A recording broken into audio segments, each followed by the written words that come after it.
details and nonpartisan information. Learn more at azcleanelections.gov.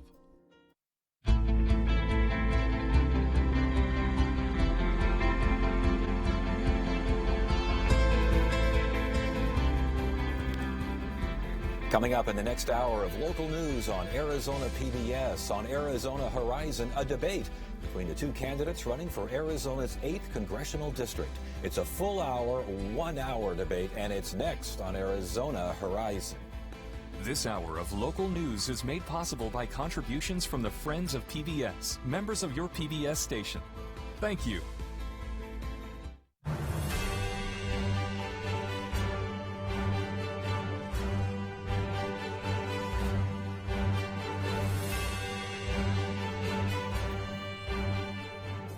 Good evening and welcome to the special Election 2020 edition of Arizona Horizon. I'm Ted Simons. Tonight, we feature a debate between the two candidates running for Arizona's 8th Congressional District, which covers many of the suburbs north and west of Phoenix in Maricopa County. This debate is a joint effort between Arizona PBS, the Arizona Republic, and KJZZ Radio. Joining me to moderate is Richard Ruelas from the Arizona Republic and Steve Goldstein of KJZZ. This is not a formal debate. It's an open exchange of ideas, an opportunity for give and take between candidates. Interjections and even interruptions are allowed, provided that all sides get a fair shake, and we'll do our best to see that happens. Joining us now for tonight's debate in alphabetical order, Republican incumbent Debbie Lesko, who's seeking a second term in the U.S. House of Representatives. Previously, she served in the Arizona Senate and has been a business owner. And Democratic challenger Michael Muscato, a former professional baseball player and small business owner. Each candidate will now give a 1-minute opening statement, and the order was determined by random selection. Closing statements will be given in reverse order, and we begin with Congresswoman Debbie Lesko. Hi, I'm U.S. Congresswoman Debbie Lesko, and it's an absolute honor to serve in the United States Congress. I've come a long way in my life, I tell you. After leaving an abusive ex-husband about 30 years ago and having a small daughter, I was a single mom and just struggling to get by. Now, I serve in the United States Congress. I've flown on Air Force One 3 times, and I serve on 3 powerful committees in the United States House of Representatives. God has truly blessed me. I look forward to this debate. God bless you. And now we turn to Michael Muscato for his opening statement. During the debate last week, Debbie Lesko had a lot to say. 38 tweets by my count. She always has a lot to say about the president. But like everything that's gone on with her time in Congress, nothing that she says or does or tweets about has anything to do with improving our health care, education, infrastructure, restoring our economy, or bringing this country back together. Her enablement, along with many other members in United States Congress, is why more than 210,000 Americans are dead. It's why the president is in the hospital. It's why 50 million people lost their jobs, why tens of millions of small businesses have been destroyed, why there's been chaos on the streets, why our children are behind computers instead of behind schools. And it's why this country is more divided than ever before. I'm running for United States Congress to represent the people of the district, not a political party and its leadership. That's what a representative is supposed to do. Thank you. And thank you. Let's get things started. Congresswoman Lesko, we'll start with you. The administration's handling of the coronavirus pandemic. It was called by the president a Democratic hoax. It would magically go away by summer. A lot of statements that did not prove to be true. Your assessment of how the administration that you support handled this pandemic. Well, thank you very much, Ted. You know, the coronavirus is very dangerous, as we know, and so I try to take as much precautions as possible. Now, I've gone to the White House several times, and they always test you before you go to see the president or, quite frankly, the vice president as well. You know, the whole world is struggling with the coronavirus because it's new.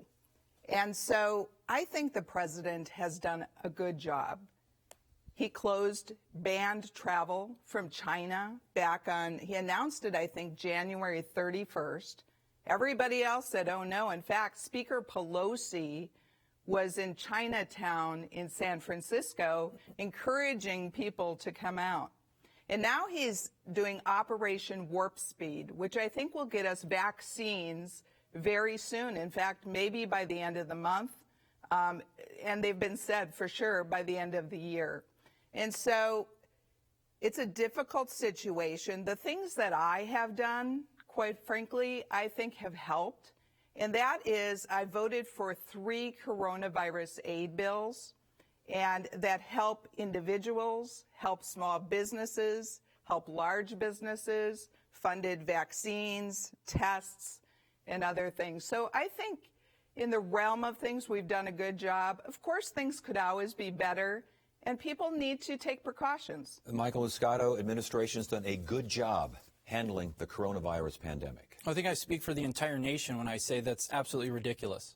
And just for the record, for everybody at home, this election between me and Ms. Lesko has nothing to do with Nancy Pelosi, Chuck Schumer, or any of the Democratic or Republican leaders. This has to do with who's going to represent this district.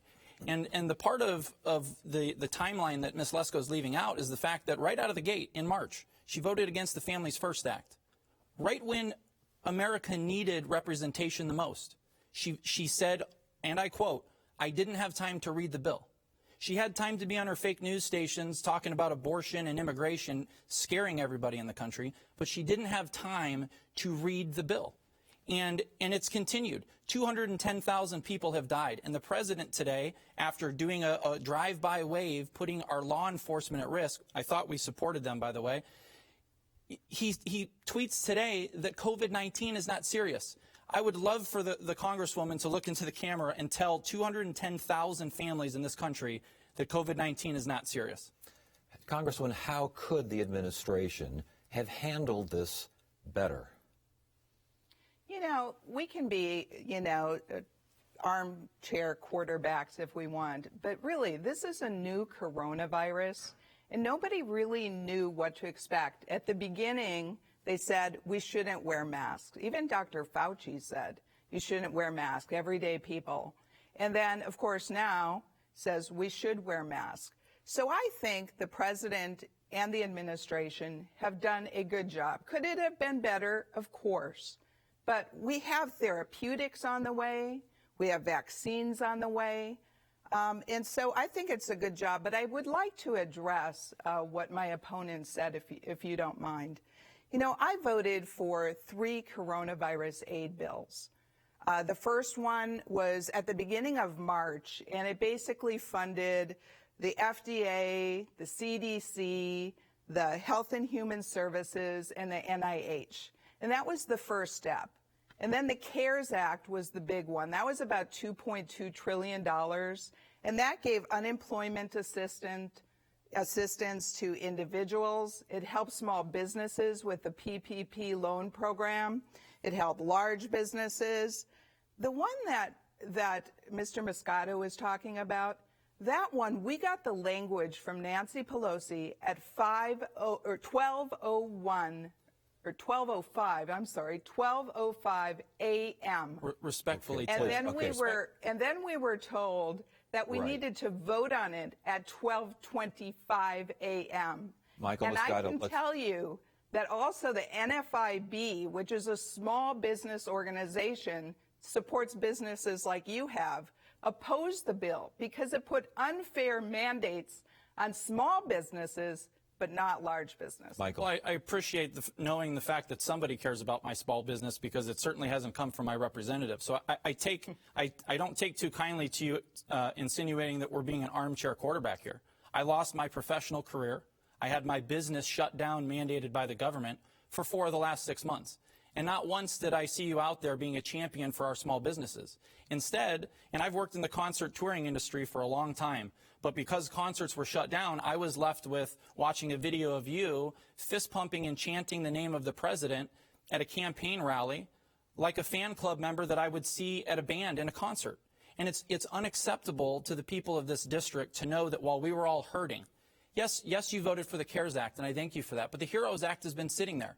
We have workers that couldn't even go on to unemployment because they were forced to go to work, and they got $1. Thank you. Thank you for that $1. This country has been hurting, And the reason that why we continue to hurt is because leadership has done nothing but bend the knee to the president rather than get this job done. Well, I totally disagree with him. I mean, do you want me to continue with this? No, we can move on. I totally disagree with your assessment. I mean, I've been nonstop on business calls, nonstop. I actually coordinated a talk with the Arizona hospitals in FEMA early on to make sure that they got the PPP, which is the masks and the gowns and everything they needed. Well, it's interesting, especially, Ms. Lesko, that the rest of the country totally struggles to get PPP. So I totally disagree with your assessment. They struggle to get rapid tests. You can say all the things that you want. It's absolutely untrue. Well, the fact of the matter is that this entire country, including our first responders, had to fight the federal government just to get the PPE that they needed. Businesses like mine, 1 out of 10 Arizona small businesses received anything out of the PPP program that first time around. We've had to fight tooth and nail with the leaders whose job is to make our lives better, not to make it more difficult.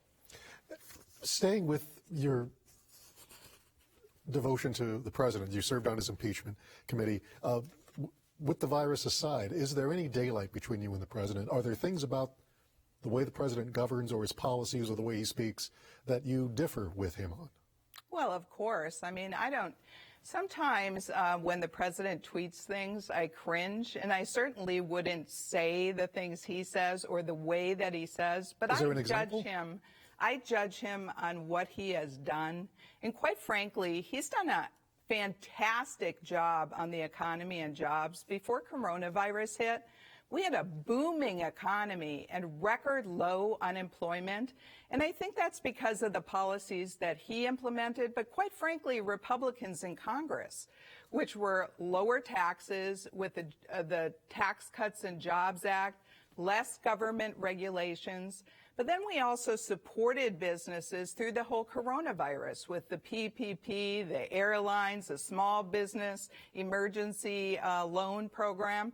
And so could we have done better? Of course. But the whole world could have done better. And I think we're learning fast, and we have great therapeutics, vaccines on the way. And before I turn to you, just a quick follow. I know there's a lot of tweets and a lot of speeches. Is there an example of anything you can think of, a tweet you saw, a statement you heard that you... Yeah, when the President Trump said negative things about John McCain, I totally disagreed.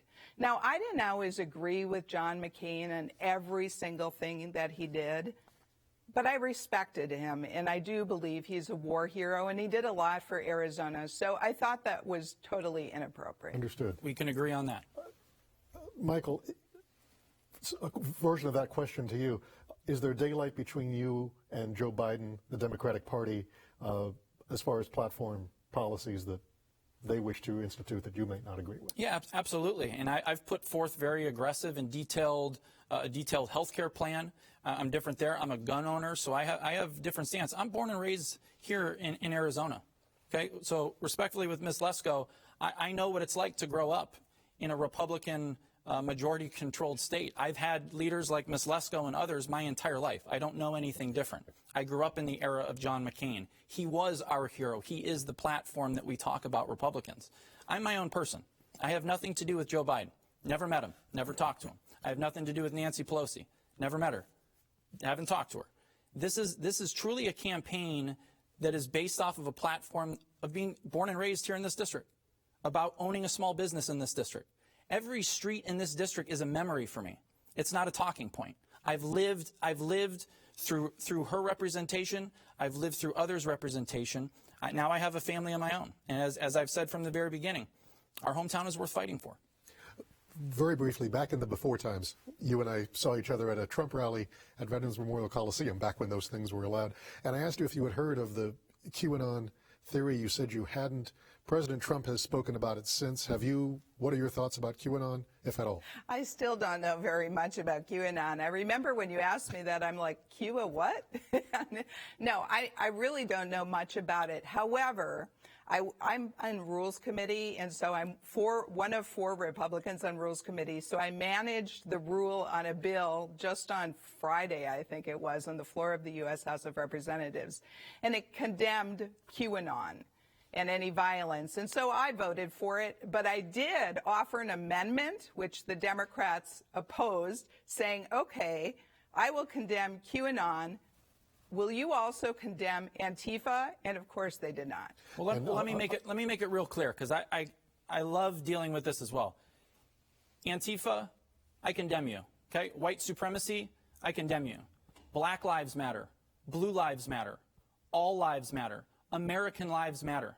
So if we can move on from that and then get back to serving this country and treating all of Americans as Americans, I think this country would actually be able to start moving forward with progress. Well, I agree with you. All lives matter. And it was Mr. Ruelas that asked me the question. Oh, I appreciate it. Would you be able to say Black Lives Matter on television? Of course, Black Lives Matter. I have two grandsons that are Black Lives. I appreciate it. You must not watch my Judiciary Committee hearings. Would you condemn white supremacy? Would you condemn white supremacy, unlike the president? Of course I do. Can you say that? I just did. Yes. No, you didn't. All right. Michael, let's move on. Let's ask you the next question. I have to come back to the pandemic, because as someone who hasn't served yet, you haven't been through all the things that Congresswoman Lesko described. Can you give me an idea of specifics? You had the list you gave us. Specifics in ways that you think the administration, even the House, the Senate, could have handled the pandemic better, because there has been a whole mishmash of information. Things have changed from week to week, day to day. What would have been your two top priorities, let's say? Okay, well, I'll give you first the small business component, and then I'll give you a human being component, right? So from a small business component, I would have made sure that the PPP actually went to the workers of the country and the businesses rather than publicly traded companies. We've seen that $270-some million went to 100 donors of Trump campaign.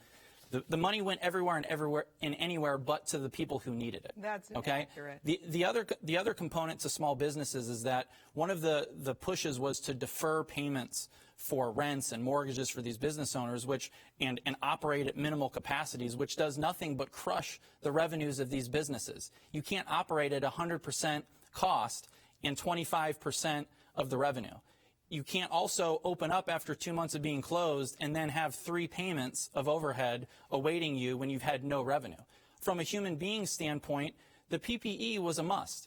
I get a kick out of representatives sitting in their chairs comfortably, knowing that they have access to rapid tests, that everybody around them is screened, that they have access to the health care that they deny the rest of America, and then they tell us that COVID is no big deal.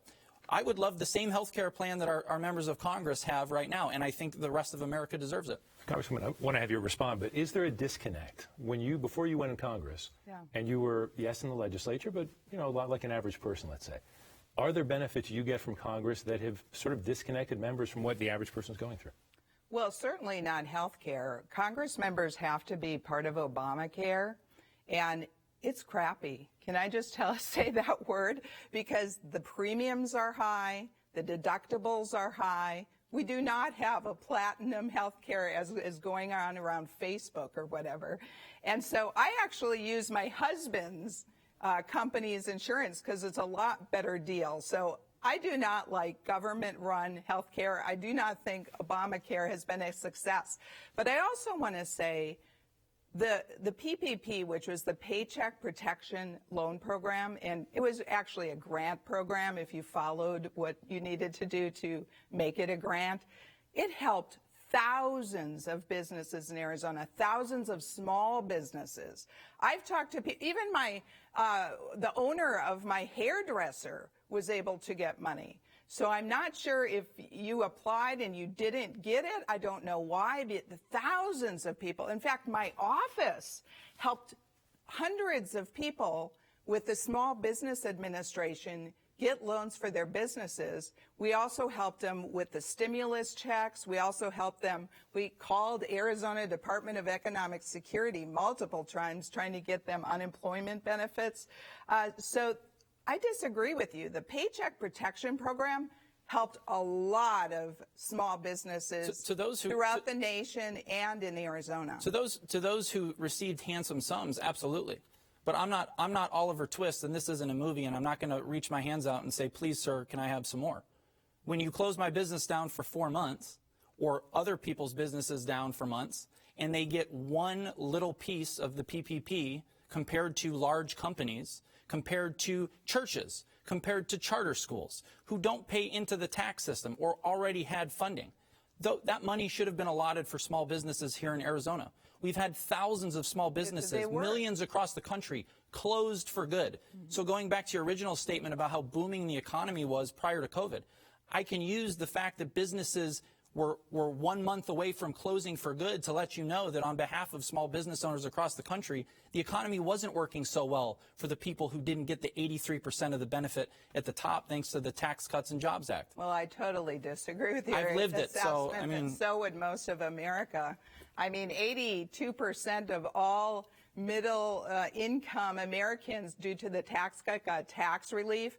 I mean, seriously, businesses from all over Arizona before COVID told me that they couldn't find enough workers. You know, part of that's because the workforce isn't educated. So the economy was doing great. The Paycheck Protection Loan Grant Program did an excellent job for small businesses all across Arizona, all across Congressional District 8.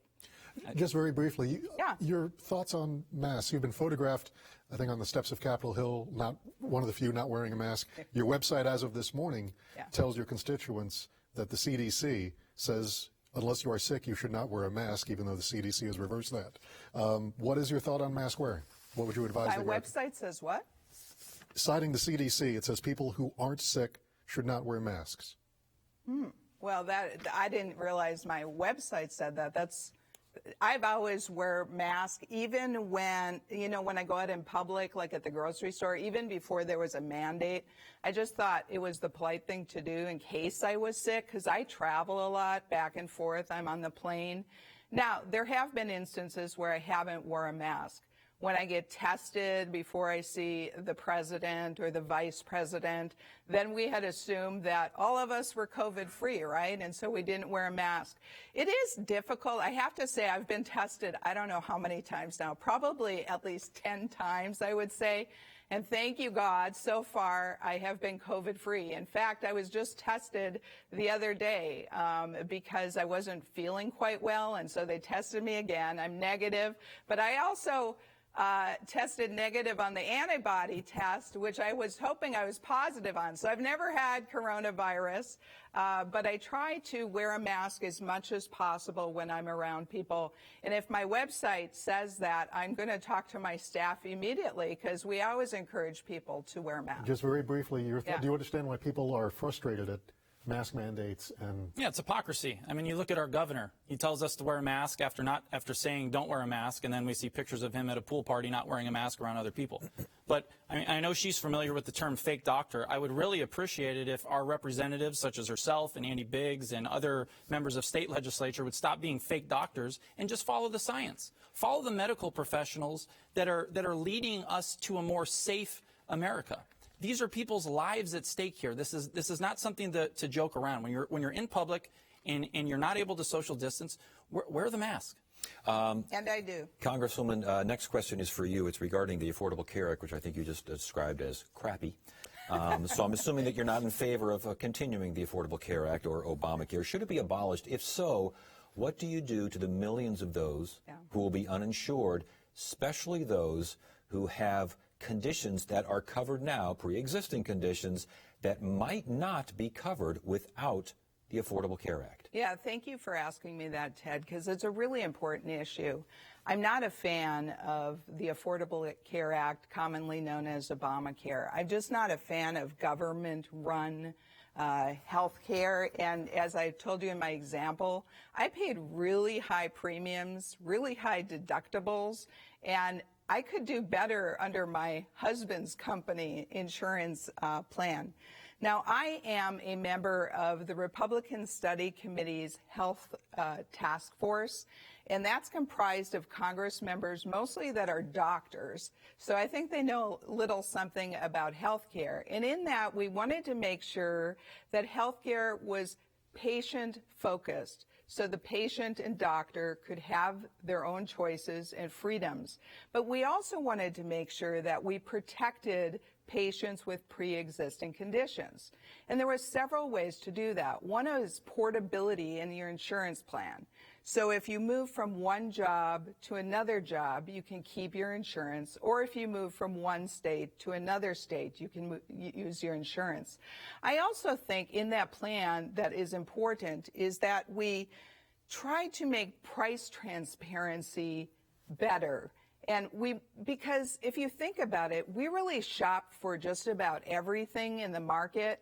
And if we were able to know what the price is at this doctor or this hospital for this procedure versus this doctor, it might lower costs as well. I also hold on to the also. Hold on, because you're out of time here. We got to let your Michael Muscato comment on what you just heard. Well, Ted, I appreciate the fact that she wants to keep patient care between a patient and a doctor, and I hope we get to that point, to that topic at some point as well.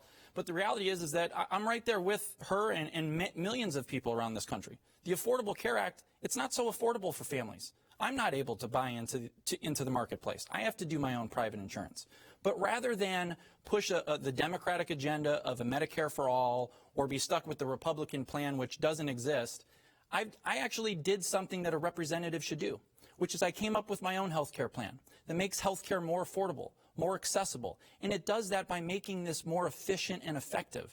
We don't need a lot of the waste that we have in our current health care plan. And when she talks about lowering the cost of prescription medication, I've also laid out a detailed plan. It's as simple as getting rid of the ad money that we spend on TV to watch yet another commercial in between a football game that talks about how we're going to die or have major complications by taking a medication. We can get this done, but we need she's been in office for 12 years as a representative. 12 years is enough to try to work on something with health care. Okay, we can get to the also now, but I do want you, after you give us the also, you have two ideas there, interesting ideas. Why aren't these things moving through the Congress? Why aren't they moving through the Senate? Why weren't they moving through the House when Republicans were in control? If these are such swell ideas and the Affordable Care Act is so quote-unquote crappy, where are the plans? Where are the ideas? Yeah, well, I think now the Democrats are in control of the U.S. House of Representatives, and they did pass through the Rules Committee their Medicare for All plan, which, that would replace Medicare even for senior citizens. And what's your plan? It would take away, individual employer mandates. Yeah, but on the also, before I forget, yes, I also want to say that I also sponsored a bill that said we would protect patients with pre-existing conditions if, in fact, Obamacare did get repealed. Now, we haven't done health care or comprehensive replacement under Democrat control, and you're right, we should have done better when we were under Republican control. How do you cover people with pre-existing conditions if the government is not involved? Because insurance companies are not a charity organization. I mean, in order to cover these folks, they need some healthy folks to pay into the system and balance things out. How are you going to pull that off? Yeah, there's several things in the Republican Study Committee Healthcare Task Force that we came up with a whole list that you can see online on a website. But one of them was portability, which I talked about just a little while ago, where you can take your insurance with you, whatever job you're at, whatever state you're at. Another one was to expand health savings accounts, because right now they're very limited. You can buy them if you have a high deductible plan. I really think they should be brought in and you can use them for more things. Price transparency. Also, I really believe that we should have trade organizations and business organizations be able to pool together to buy insurance plans at a lower rate. Michael, do you think the voters, the citizens, the residents of Congressional District 8 want a universal health plan, want Medicare for all, want that much government control over their health care? No, I think they want the option of a public option and a private option. And that's actually the plan that I put forth. It's rich hearing representatives who are funded by pharmaceutical companies, who are funded by insurance companies, talking about how, well, we should do this and we should do this, and they're in year after year after year, and yet those companies keep making more and more profit, and we keep paying more and more in health care. The other component to this is the amount of time that they're in office. It takes a representative who is not partisan. It's not constantly tweeting or referring to Nancy Pelosi. She has a job to do. The job is to make our lives better. It's to work across the aisle. And that's why one of the things I'm most proud of with my campaign is that I don't look at the people of District 8 as Republicans or independents or Democrats. They're people that I'm born and raised. I've grown up with these people. We have seniors that are struggling. COVID-19 rates are spiking again in Sun City. We need to address these issues. And it's not enough to just tweet out the president. She votes with the president 98% of the time. And in fact, one of the times that she didn't was against lowering prescription medications. It was against the Families First Act. So in the times where she actually could have an opportunity to vote different, it's actually, again, not in the best interest of Arizonans. Briefly staying on health care, your plan, according to your website, would extend to everyone paying federal payroll taxes, including foreign workers. Would that extend to those working without authorization or under a different name? Legal immigrants. So if you're paying into our taxes, just like people are paying Medicare, Social Security, that's why when we talked about immigration, one of her big points was, well, why would these people be getting a stimulus check? Well, it's because they had a TIN. They were actually paying into taxes. We have a history in this country of allowing labor to happen, collecting those taxes, and then those people not getting a benefit from it. So if they're here working legally and they're paying into our tax system, then they'd be eligible to purchase the health care. And obviously you're not a fan of extending health care protections to those here without authorization. Absolutely not. I think we need to prioritize U.S. citizens, not illegal aliens. And so that's, I am in committee hearings all the time. I'm on Rules Committee, Homeland Security Committee, and Judiciary Committee. And I have to tell you, just from personal experience and being there and seeing the bills, my Democratic colleagues really prioritize illegal immigrants over U.S. citizens often. And I really want to secure the border, and I support legal immigration. We have 1 million people legally immigrate here each and every year into the United States, which is more than any other country. But we have to secure our border. And especially now when people are out of work, I mean, in that HEROES Act that you complained that I didn't vote for, I mean, it gave the $1,200 stimulus checks to illegal immigrants. It gave work authorizations to illegal immigrants that would take away jobs from American citizens. That's just not right. I'm not going to go for that. It also released prisoners. So don't tell me, are you telling me that you want to release prisoners? You actually have to read the bill, though. What you're doing is fear-mongering, and that's the swamp. Prisoners into the community? That's what was in the HEROES Act 1.0 and the HEROES Act 2.0. You actually have to read the bill. That's the swamp, Debbie. Of constituents Republicans voted out the swamp. In our congressional we don't want that. We want to talk about policy. Prioritize Americans over illegals. I agree. I agree. We should prioritize Americans. We should absolutely do that. We don't disagree with that. My plan does not prioritize illegal immigrants. But you just said, why didn't I vote for the HEROES Act? Do you not know what was in the HEROES Act? I can guarantee you I've read more of the bills than you have. I will try to do my best Chris Wallace imitation. But if we stay, during your time in Washington, you've now seen bills and the dollars roll. Is the national debt something that you see the Republican Party still being concerned about? Oh, I'm definitely concerned about that. The thing is that ILAM. $22 trillion in debt. And so the thing that I justified doing the CARES Act and the 3 coronavirus bills that I did is because of coronavirus, the government shut down the businesses. And so it was no fault of the businesses. We needed to help the businesses, whether they were the small businesses for the PPP loan program or the airlines, which we helped them. We also put, $30 billion went to schools. Of that, Arizona got $850 million. Sure. We spent a lot of money, but yes, I worry about our. But even before those bills dealing with the after effects of the virus, did you see a concerted effort in D.C. to rein in spending?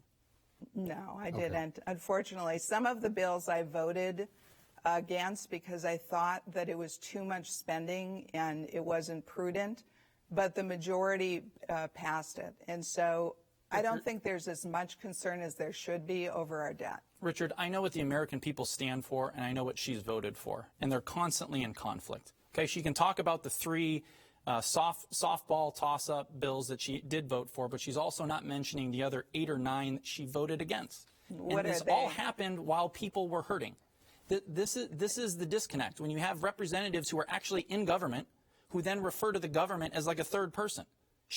You're in office. You're the representative. Of course right? I am. But so there is an actual job to do, which is to legislate. I want to ask one question, Michael, regarding the tax cut, the Trump's tax cut.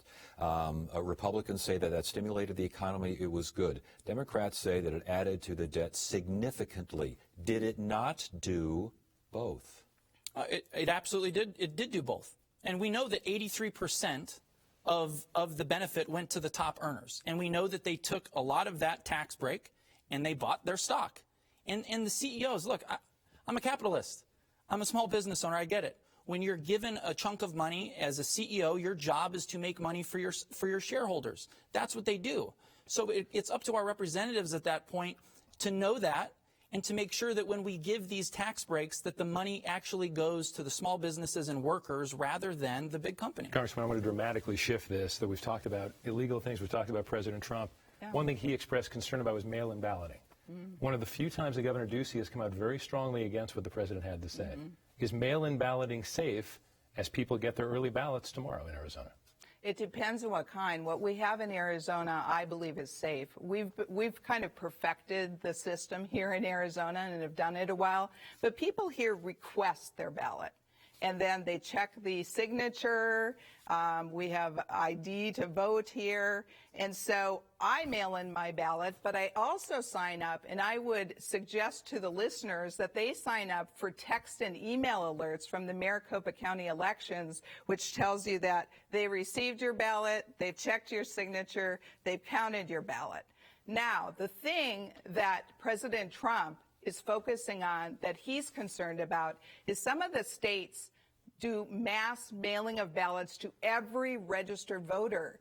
And as you and I know, the voter registration rolls aren't really up to date. And so, for instance, in the apartment I have in Washington, D.C., I get about letters to about the 4 past people that have lived in my apartment. Well, in Washington, D.C., they send a ballot out to every registered voter. So I'm actually looking forward to seeing if I'm going to get 4 different ballots in Washington, D.C., just to prove my case. I want to ask you one question. I'm not sure there's a yes or no answer to this, but is voter fraud real, and is voter suppression just as real?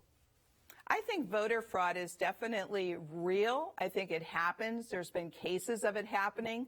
But I don't want people to be scared. I think here in Arizona, we actually do a good job of people request the ballot.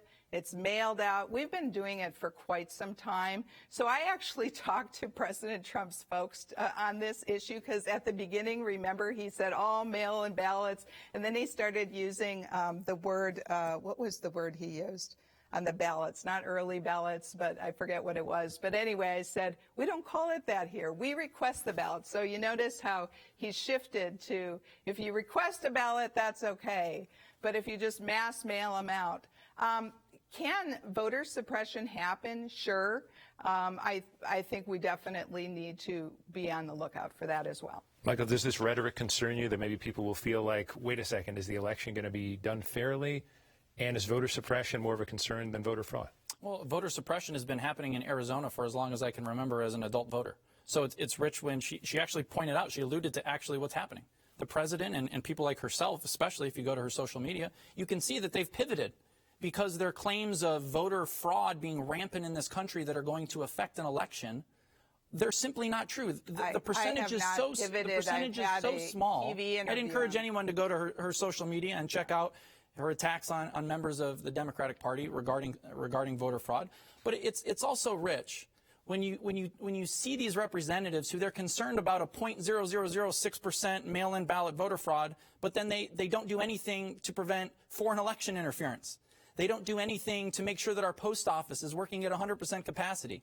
They don't do anything to make sure that $10 million line of credit to the post voting office. access should be the #1 priority of representatives. And quite frankly, I want to look right into the camera.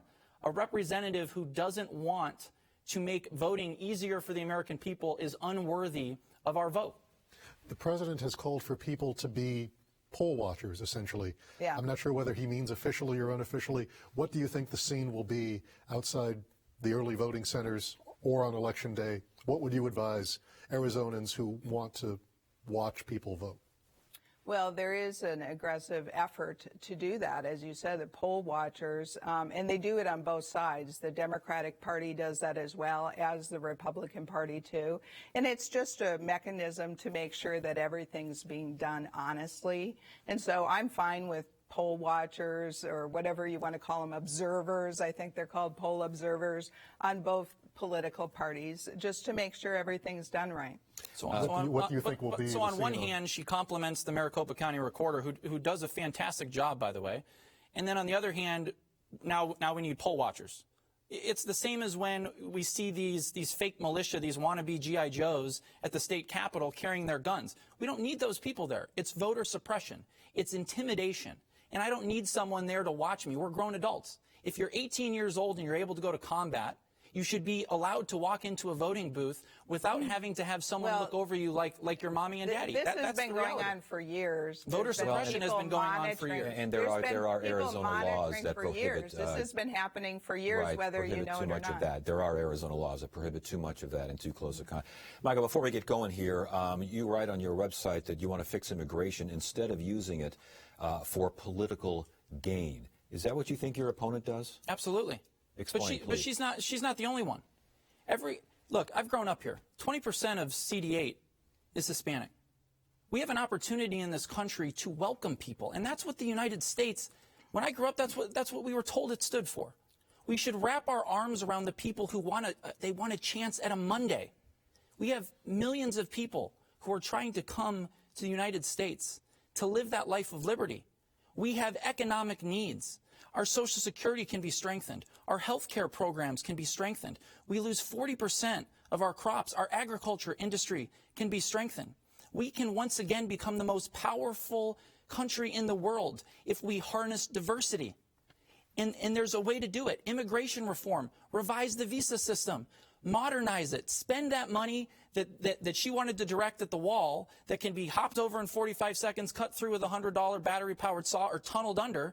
Spend that money on addressing the issue, the technology that will detect and deter human trafficking, illegal drugs. Look, if you watched Fast and the Furious in 2015, you would know from watching Vin Diesel that there were tunnels underneath the wall. So I think she needs to read the bills, and she needs to watch more Vin Diesel movies. Congresswoman, the sheriff of Santa Cruz County says that the president demonizes those who want to come to the United States. Do you think do you demonize people that want to come to the United States? No, and I have to say I got a kick out of his thing about watching more Vin Diesel movies. That made me laugh. But I actually have a bill, Michael, that actually is bipartisan, that will give more funding to Department of Homeland Security to find these illicit tunnels, because drugs are coming through them, human trafficking, sex trafficking. You know, we really need to reform our immigration system. And I've been to the border now several times. I've gone with Customs and Border Protection officers. I've also gone with the Yuma Sheriff. And other sheriffs. And so I listened to them and I asked them what needs to change. And this was specifically when we had all those families coming in caravans.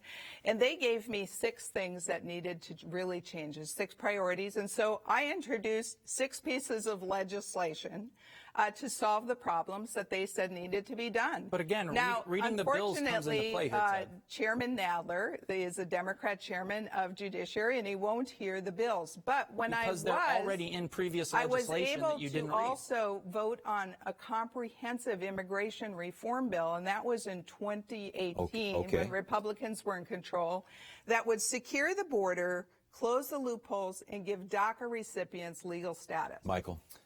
One of the areas that Ms. Lesko and I agree on is that we need a secure border.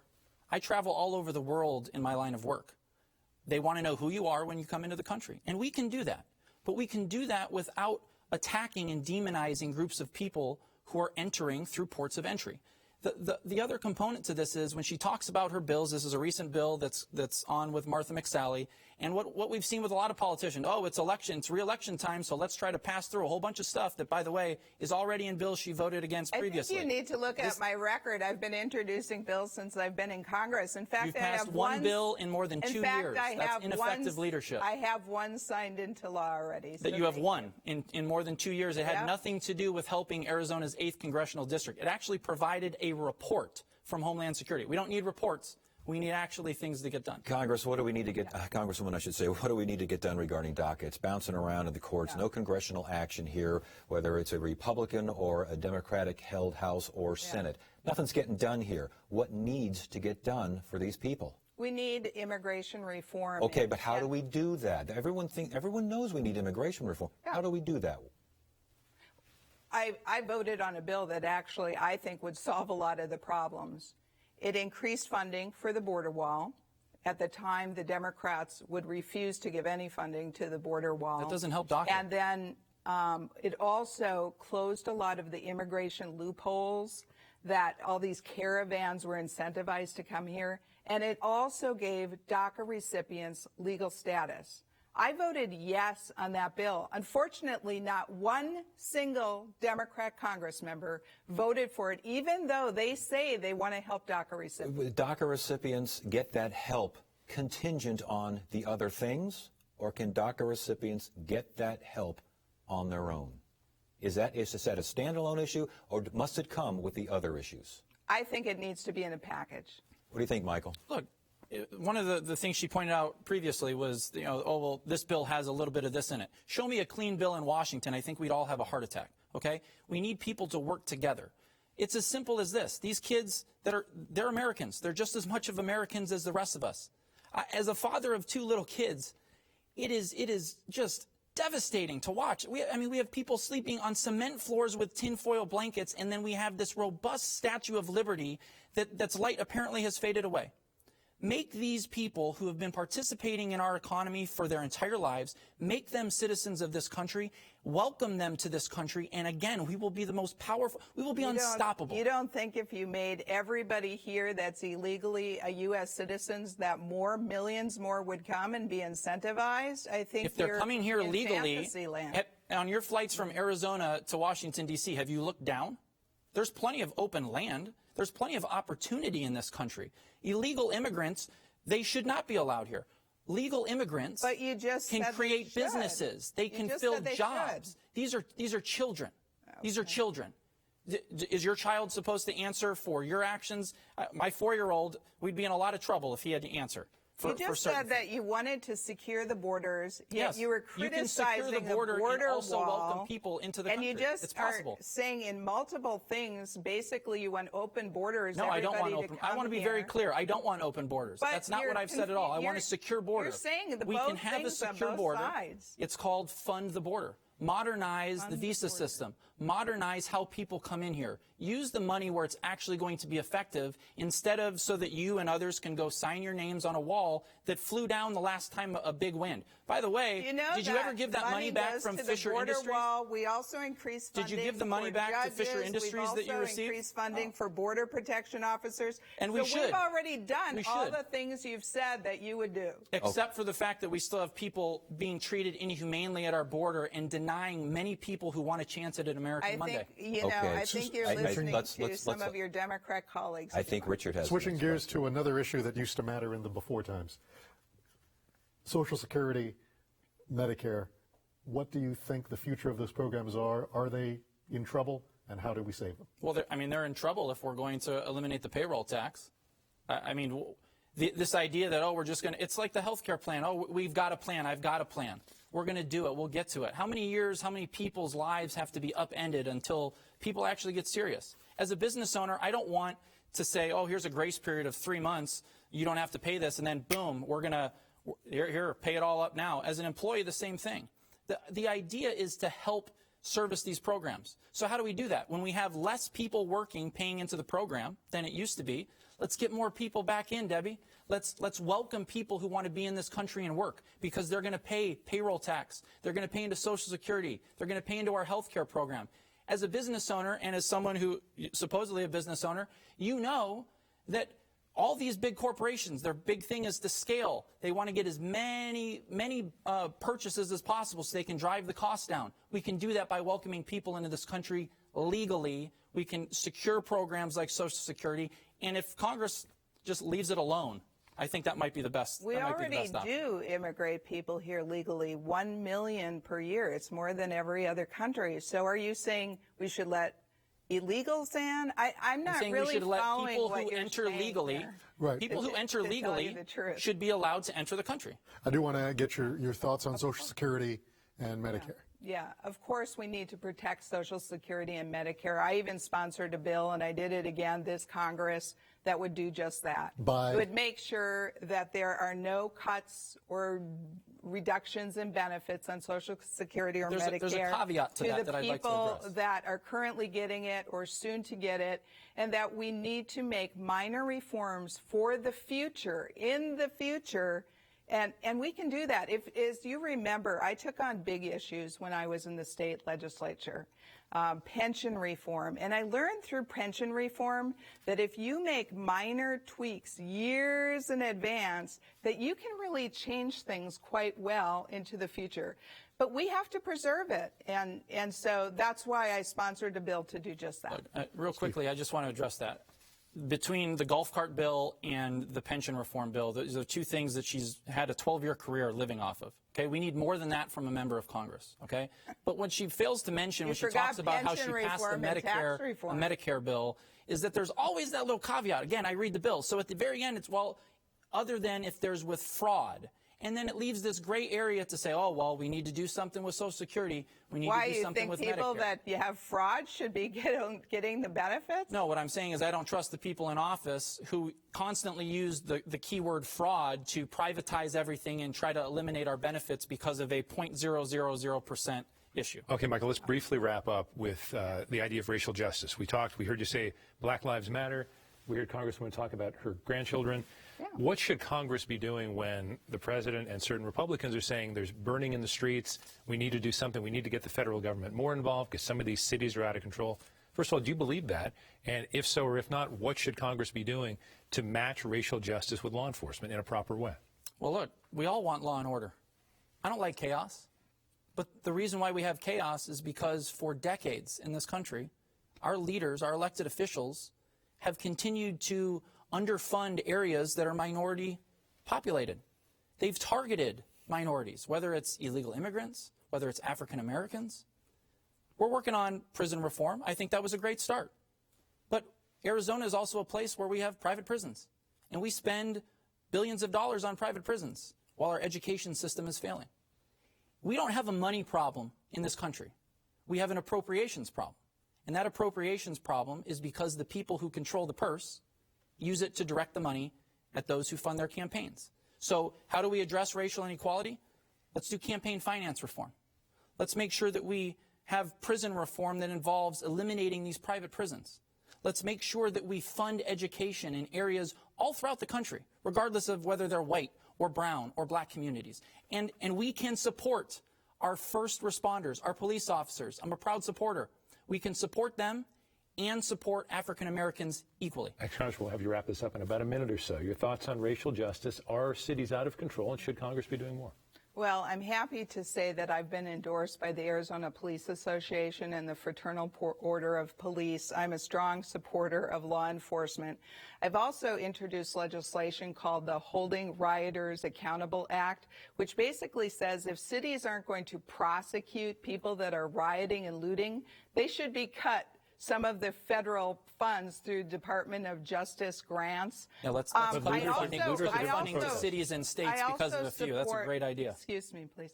I also support a lot of things that we could do. You know, Republican Senator Tim Scott had a pretty comprehensive bill. There was more training on diversity, more things that made, you know, it better. But I could not go for the Democrats' bill because the Democrats' bill, I talked to police officers throughout our congressional district and police chiefs, and they said it would undermine police. It took away qualified immunity, which would make it easier for people to sue individually law enforcement officers, and it also made it easier to arrest law enforcement officers. That's why I would not vote for that bill. Candidates, we need to stop you right there. Sure. Good debate, good conversation. Time now for closing statements, and going in reverse order of our opening remarks, we start with Michael Muscato. Thank you for having me, and thank you at home for joining me. My name is Michael Muscato. The job of Congress is to represent the people of the district, not a political party and its leadership. There is no one more representative of Arizona's 8th Congressional District than me. I'm from here. I am asking you to take advantage of this opportunity to provide this district with true representation, whether or not you are a Republican, an independent, or a Democrat. This is not an election between a Republican and a Democrat. It's an election between a career politician who's had 12 years to do the job and one of our own. I am asking you to choose guardianship over partisanship. I'm asking you to choose country over party.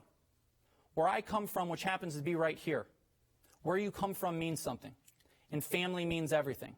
And I'm running for Congress because our hometowns and our country are always worth fighting for. Thank you for having me. Michael, thank you very much. And now the closing statement from Debbie Lesko. Congresswoman Debbie Lesko, I should say. Well, thank you again for allowing me to participate in this debate. And I want to thank you for supporting me. It's a total honor and blessing to serve in the United States Congress. Please call me anytime. You can reach out to me at my office, at my home. I've put my home phone number out there for, I think, 20 years now. Or visit my website at DebbieLeskoforcongress.com. I ask you to pray for our country.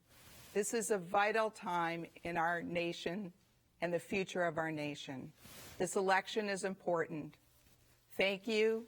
May God continue to bless you and bless our great nation. All right, candidates, thank you very much.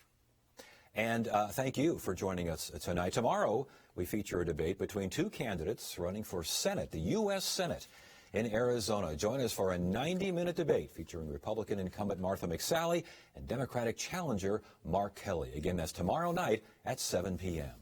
That is it for now. Thank you for joining us on this election 2020 debate for Arizona's Congressional District 8. And join us this week as we moderate debates between candidates for Congressional District 1 that'll air at 5 p.m. on Thursday, and the Maricopa County Sheriff's Office that'll air at 5 p.m. on Friday. And tomorrow, join me for that debate for the U.S. Senate right here on Arizona PBS. You have a great evening.